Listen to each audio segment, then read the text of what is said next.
राज और गीता की शादी आज से करीब 5 साल पहले हुई थी। दोनों एक ही कॉलेज में पढ़ते थे, लेकिन आप इसका ये मतलब बिल्कुल मत निकालिएगा कि दोनों की लव मैरिज हुई थी। जी नहीं, बल्कि राज और गीता बहुत अच्छे दोस्त थे। राज अक्सर ही गीता के घर जाता था। राज का आचरण और चाल चलन बहुत अच्छा था। वो एक बहुत बड़े व्यवसायी का बेटा था। अमीर होने के बाद भी उसके परिवार के सभी सदस्यों को रत्ती भर भी अहंकार नहीं था। राज को गीता के पिताजी बहुत पसंद करते थे, इसलिए उन्होंने राज के पिताजी से दोनों की शादी की बात की। और जब राज के पिता ने राज से पूछा तो वो भी शादी के लिए तैयार हो गया। इसलिए जल्द ही दोनों की शादी हो गई, बिना किसी ढोंग और दिखावे के।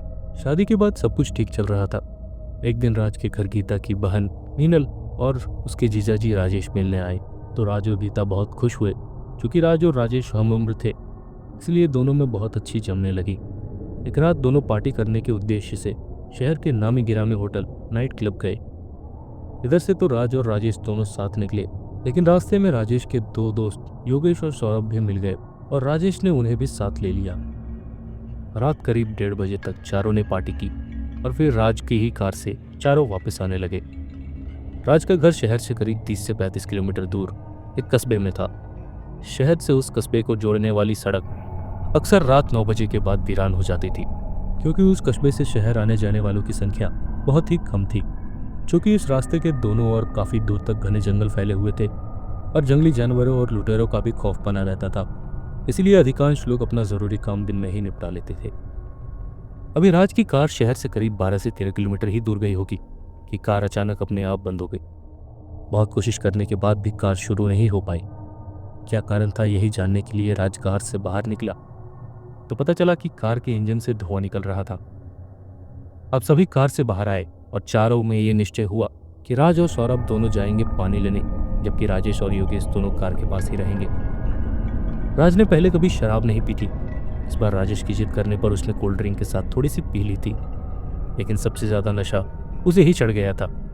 सौरभ और राज जब पानी लेने के लिए जंगल के अंदर गए तो उन्होंने देखा कि 2 काले साए उनकी ओर बढ़ रहे हैं। काले साए को देखकर राज डर गया और नशे के कारण बेहोश हो गया। इधर सौरभ राज को छोड़कर वापस राजेश और योगेश को बुलाने भागा। जब वो कार के पास पहुंचा तो उसने सारी आप बीती दोनों को बताई और दोनों ने कहा साथ चलने को। तो राजेश ने कहा मैं साथ चलता हूं और योगेश तुम कार के पास ही बैठो।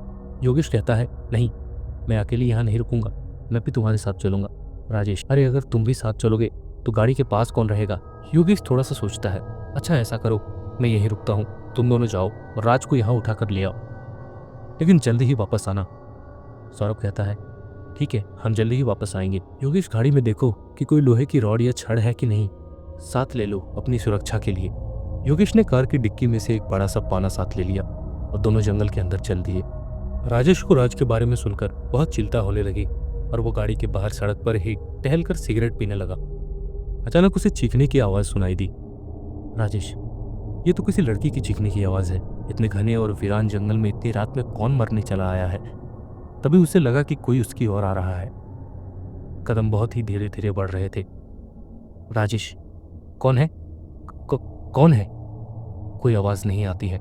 एकदम सन्नाटा पसरा था। चारों ओर जो आवाज आ रही थी वो भी शांत हो गई। राजेश को लगा कि वो उसका बहन था कि फिर किसी के घिसटने की आवाज आई। राजेश देखो मेरे पास रिवॉल्वर है, मैं गोली चला दूंगा।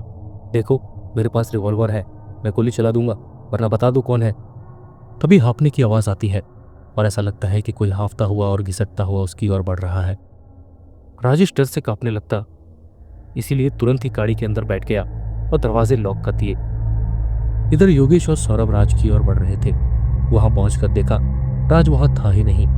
योगेश कहता है सौरभ भाई, यहाँ तो राज कहीं नहीं दिख रहा है, कहाँ छोड़कर आए थे तुम उसे। सौरभ कहता है यार राज तो यहीं इसी जगह बेहोश हुआ था, लेकिन पता नहीं कहाँ चला गया। कहीं उसे वो दोनों साए साथ तो नहीं ले गए। योगेश तुम्हें ठीक से याद तो है ना कि राज इसी जगह बेहोश हुआ था। सौरभ हाँ भाई, मुझे ठीक से याद है, जरा टॉर्च की लाइट इधर तो करना। योगेश टॉर्च से सौरभ के कहे अनुसार उस जगह की रोशनी करता है। सौरभ कहता है ये देखो यहाँ पर घिसटने के निशान है और वो निशान उस तरफ उत्तर दिशा की ओर जा रहे हैं। योगेश कहता है हाँ तुम सही कह रहे हो, लेकिन अब हम क्या करें। इस निशान के पीछे जाना अभी इस समय से ठीक नहीं है, और वैसे भी राज से हमारा कौन सा रिश्ता है जो उसके लिए हम अपनी जान जोखिम में डालें। सौरभ कहता है तुम बात तो सही कह रहे हो, चलो चलकर राजेश को बताते हैं। दोनों वापस राजेश की ओर चल देते हैं। वहां पहुंचकर ये देखते हैं कि राज पहले से वहां मौजूद है, लेकिन सड़क पर बेहोश पड़ा था और राजेश उसके सिर के पास बैठकर उसे होश में लाने की कोशिश कर रहा था। साथ ही वहां और दो औरतें भी मौजूद थी, जिन्हें देखकर ऐसा लग रहा था कि उन्होंने बहुत मेहनत की है, जिसके कारण हाफ रही है। दोनों राजेश के पास आए और पूछा कि राज यहाँ कैसे पहुंचा। राजेश कहता है, ये बेचारी दोनों औरतें इसे यहाँ तक लेकर आई है। इन्हीं को देखकर तुम लोग डर गए थे और राज बेहोश हो गया था। सौरभ उन दोनों औरतों से कहता है, पर तुम दोनों इतनी रात को यहाँ इस भयानक जंगल में क्या कर रही हो? पहली औरत, जिसका नाम फुलबा था, बाबूजी, हम यहाँ पास के ही गांव में रहते हैं। रात को पता नहीं कैसे हमारी बकरी का बच्चा इधर जंगल की ओर भाग आया। उसी को ढूंढते हुए हम भी जंगल में आ गए। सौरभ कहता है, राजेश भाई, अब हम लोग यहाँ क्या करें? एक तो कार खराब पड़ी है और इधर राज बेहोश पड़ा है। राजेश कहता है, यही तो मैं भी सोच रहा हूँ। इन दोनों के चक्कर में सारा नशा ही उतर गया। अगर राज को कुछ हो गया तो मैं मीनल और गीता को क्या जवाब दूंगा? दूसरी औरत, जिसका नाम डुंगरी था, बाबूजी, अगर आप लोग चाहे तो हमारे घर चल सकते हैं। वहाँ हम इनको बंगाली बाबू को दिखा देंगे, हो सकता है ये होश में आ जाए। फुलवा डुंगरी को घूरते हुए, हाँ बाबूजी, अगर आप लोग चाहे तो हमारे गांव चल सकते हैं, यही पास में ही है।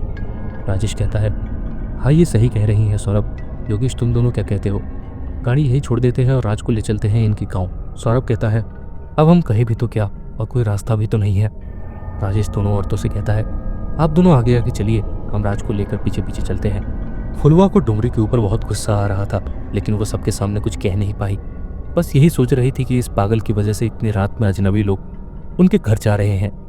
अगर कहीं कुछ उल्टा सीधा हो जाए तो हम किसी को मुंह भी नहीं दिखा पाएंगे। थोड़ी देर में राजेश और उसके दोस्त राज को लेकर फुलवा के गांव पहुंच जाते हैं। घर पहुंचते ही डुंगरी तुरंत बंगाली बाबू को बुलाने चली जाती है और फुलवा खाट बाहर निकालती है और राज को खाट पर लेटाने को कहती है और खुद अंदर जाकर सबके लिए पानी लाती है। इतनी देर में डुंगरी बंगाली बाबू को लेकर आती है और बंगाली बाबू राज की नब्ज देखने लगते हैं। नब्ज देखते ही बंगाली बाबू कहते हैं, अरे इसे तो कुछ भी नहीं हुआ, सिर्फ सदमे से बेहोश हो गया है, अभी थोड़ी देर में होश आ जाएगा, मैं एक जड़ी इसे सूंघा देता हूँ। राजेश कहता है, सर कोई डरने वाली बात तो नहीं है? बंगाली बाबू, नहीं नहीं, कोई खतरे की बात नहीं है, बस डर की वजह से बेहोश हो गया है और महक से लगता है इसने शराब भी पी है, इसलिए अभी तक होश में नहीं आया। बंगाली बाबू इतना कहकर राज को एक जड़ी सूंघाते हैं और थोड़ी देर बाद राज होश में आ जाता है। सौरभ राज से पूछता है, क्या भाई राज, तुम तो बड़े डरपोक निकले, जरा सी बात पर डर कर बेहोश हो गए। राज झेपते हुए, ऐसी कोई बात नहीं है, मैं तो बस नशे की वजह से बेहोश हो गया था। फुलवा राज को दूध देते हुए बोलती है, ये लीजिए बाबूजी, हल्दी वाला दूध है, पी लीजिए, आराम मिलेगा। राज, नहीं इसकी कोई ज़रूरत नहीं है, मैं बिल्कुल ठीक हूँ। राजेश, चलो अच्छा हुआ कि तुम होश में आ गए, मैं तो बिल्कुल ही डर गया था। बंगाली बाबू कहता है, अच्छा डुंगरी, मैं अब चलता हूँ। बंगाली बाबू इतना कहकर वहाँ से चल देते हैं। फुलवा, अब आप लोग आराम कीजिए। फुलवा और डुंगरी घर के अंदर चले जाते हैं और अंदर से दरवाज़ा बंद कर लेते हैं। सुबह को जब सोकर उठते हैं तो फुलवा सबको चाय पिलाती है। फिर चाय पीकर सब वापस कार की ओर चल देते हैं। राजेश कहता है, लेकिन हमें रास्ता तो मालूम नहीं है, हम अपनी गाड़ी तक कैसे पहुंचेंगे? क्या आप हमें गाड़ी तक छोड़ देंगी? फुलवा कहती है, ठीक है बाबूजी, मैं डुमरी को आप लोगों के साथ भेज दे रही हूँ। फुलवा डुमरी से कहती है, जा डुमरी, इन लोगों को गाड़ी तक पहुँचा दे और देख जल्दी वापस आना, बहुत काम पड़ा है। अभी तक भोला यानी कि बकरी का बच्चा भी वापस नहीं आया है, पता नहीं जिंदा भी है कि नहीं, ये किसी जंगली जानवर का शिकार बन गया। डुमरी चारों के साथ सड़क की ओर चल देती है। उसकी नजरें बार बार राज पर पड़ रही थी और जैसे ही राज उसकी ओर देखता वो दूसरी ओर देखने लगती थी। ऐसे ही करते करते वो सब गाड़ी तक पहुंच गए। फिर डुमरी वापस जाने लगी तो सभी ने उसका शुक्रिया अदा किया और फिर सब वापस घर की ओर निकल गए। थोड़ी दूर जाते ही सौरभ ने कहा कि हमें यहीं उतार दो, हम यहीं से अपने घर चले जाएंगे। इस पर राजेश ने कहा, पर तुम दोनों का गांव तो अभी बहुत दूर है, तो यहाँ इस वीरान में क्यों उतरना चाहते हो? सौरभ कहता है, अरे बस यही थोड़ी दूरी पर एक दुकान है, हमें वहीं कुछ काम है, वहाँ से काम निपटाकर हम घर पहुँच जाएंगे। राजेश कहता है, तो चलो ठीक है, राज इन्हें यहीं उतार दो। चलो ठीक है भाई लोग, फिर मिलते हैं कभी। सौरभ कहता है, ठीक है भाई, और राज का ध्यान रखना। और फिर सौरभ और योगेश वहीं उतर जाते हैं और राज गाड़ी अपने घर की ओर भगा लेता है। कार जैसे ही आंखों से ओझल होती है, दोनों वापस उसी जगह की ओर भागते हैं जहां गाड़ी खराब हो गई थी। वहां पहुंचकर ये जंगल के अंदर चले जाते हैं। और ये क्या, ये दोनों जिस रास्ते की तरफ जा रहे थे वो तो डुमरी की गांव की ओर जाता है। कुछ समझ नहीं आ रहा था अभी कल रात तक तो सौरभ और राजेश अपने घर से जल्दी जल्दी पहुंचना चाहते थे, लेकिन अब ये वापस डुमरी के गांव की ओर वापस क्यों जा रहे हैं। सौरभ और योगेश अभी जंगल के अंदर कुछ ही दूर गए थे कि उन्हें रास्ते में कुछ गांव की लड़कियां मिल जाती है। सौरभ लड़कियों से पूछता है, अरे सुनो, तुम में से कोई डुमरी को जानता है क्या? एक लड़की, हाँ बाबूजी, लेकिन आप क्यों पूछ रहे हैं उसके बारे में? सौरभ कहता है, दरअसल हम कल रात उसके घर रुके थे, आज सुबह ही हम वापस अपने घर जा रहे थे, तभी रास्ते में याद आया हमारा कुछ सामान उसके घर पर छूट गया है, वही लेना है। अगर तुम लोगों में से कोई उसके घर तक पहुंचा दे तो बड़ी मेहरबानी होगी। वही लड़की कहती है, आप लोग डुमरी के घर रुके थे कल रात? सौरभ कहता है, हाँ, हमारे साथ हमारे 2 दोस्त भी थे और दोनों तो वापस अपने घर चले गए, लेकिन हमें अपना सामान लेने के लिए वापस आना पड़ा। वो लड़की कहती है, दूसरी लड़की की ओर देखते हुए, ये लोग कल रात भर डुमरी के घर रुके थे। दूसरी लड़की कहती है, अरे मुनिया छोड़ इन्हें, इनके चक्कर में कहीं हम ना मुसीबत में फंस जाए। फिर पहली लड़की कहती है, हाँ तो बिल्कुल सही कह रही है, लेकिन इन्हें भी वापस जाने को कह देती हूँ। मुनिया सौरभ से कहती है, देखो बाबूजी, आप लोग अपना सामान भूल जाओ और ऊपर वाले का शुक्र मनाओ कि आप लोग सही सलामत हो, आप वापस अपने घर चले जाओ। सौरभ कहता है, तुम लोग ऐसा क्यों कह रही हो? मुनिया कहती है, हमारे पास समझाने का समय नहीं है, कहीं डुमरी और उसकी माँ इधर ना आ जाए, आप वापस चले जाओ बस। सौरभ कहता है, तुम उसके घर हमें पहुंचा दो, बाकी हम देख लेंगे। मुनिया थोड़ा बहुत सोचती है, ठीक है बाबूजी, जब आप खुद ही मुसीबत में फंसना चाहते हो तो हमें क्या, चलो हम गांव की ओर ही जा रहे थे, आपको गांव तक पहुंचा देंगे, लेकिन उसके घर हम नहीं जाएंगे। सौरभ कहता है, ठीक है, गांव तक ही पहुंचा दो। तभी कुछ दूर चलने पर रास्ते में ही उन्हें डुमरी दिखाई देती है और वो दोनों सीधे उसी के पास पहुंच जाते हैं। सौरभ डुमरी से कहता है, डुमरी, कल रात हमारा कुछ सामान तुम्हारे घर छूट गया, वही लेने हम तुम्हारे घर जा रहे थे। डुमरी कहती है, हाँ एक थैला देखा था मैंने, घर पर ही रखा है, आप लोग चलिए मैं दे देती हूँ।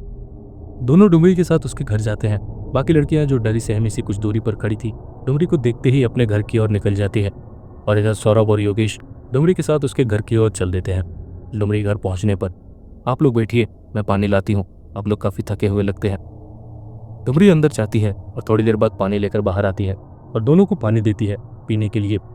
पानी पीने के थोड़ी देर बाद योगेश को चक्कर सा आने लगता है और वो खाट पर गिर जाता है। सौरभ उसे उठाने की कोशिश करता है और कुछ ही देर में वो भी बेहोश हो जाता है।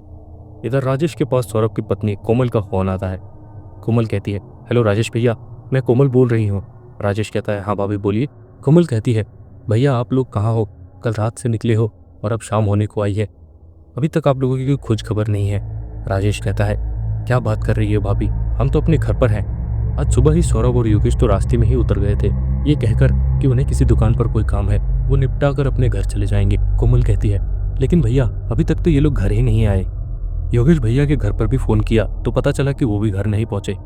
इन्हें फ़ोन कर रही हूँ तो इनका फ़ोन नॉट रीचेबल आ रहा है, इसलिए मैंने आपको फ़ोन किया। मुझे बहुत चिंता हो रही है, क्या करूँ कुछ भी समझ नहीं आ रहा। राजेश कहता है, आप परेशान मत होइए, मैं पता लगाता हूँ। इतना ही कहकर राजेश फ़ोन रख देता है। राजेश राज के पास जाता है और उसको पूरी बात बताता है। राज अपनी गाड़ी निकालता है और दोनों वापस उसी जगह जाते हैं जहाँ सौरभ और योगेश को उन्होंने छोड़ा था।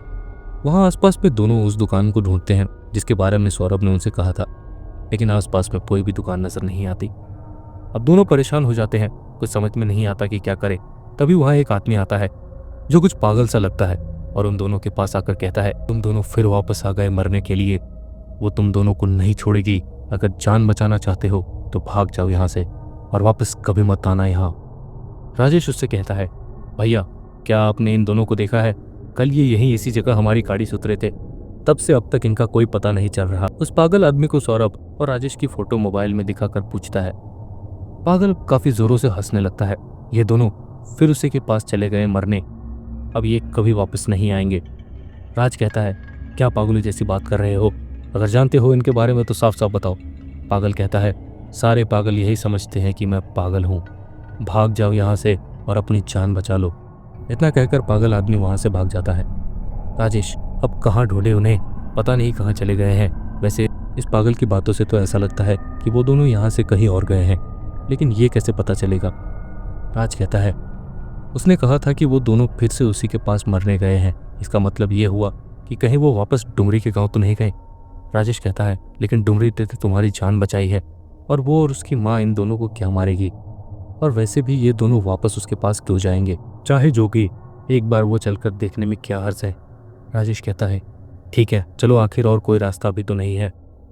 दोनों वहीं पहुंचते हैं जहां उनकी गाड़ी खराब हुई थी और फिर वही गाड़ी लॉक करके दोनों जंगल के अंदर जाते हैं। काफ़ी देर भटकने के बाद भी उन्हें डुमरी के गांव का रास्ता नहीं मिलता।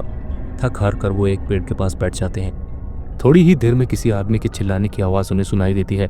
आवाज़ सुनकर दोनों चौंक जाते हैं कि ये आवाज़ योगेश की थी। क्या हुआ था योगेश और सौरभ के साथ? ये डुमरी और उसकी माँ आखिर थी कौन? उनसे उनके ही गांव की औरतें क्यों डर रही थी?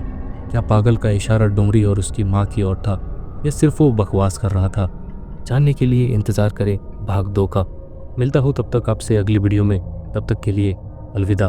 चैनल को सब्सक्राइब कर लें ताकि आने वाली वीडियो का नोटिफिकेशन सबसे पहले आप तक पहुँचे। धन्यवाद।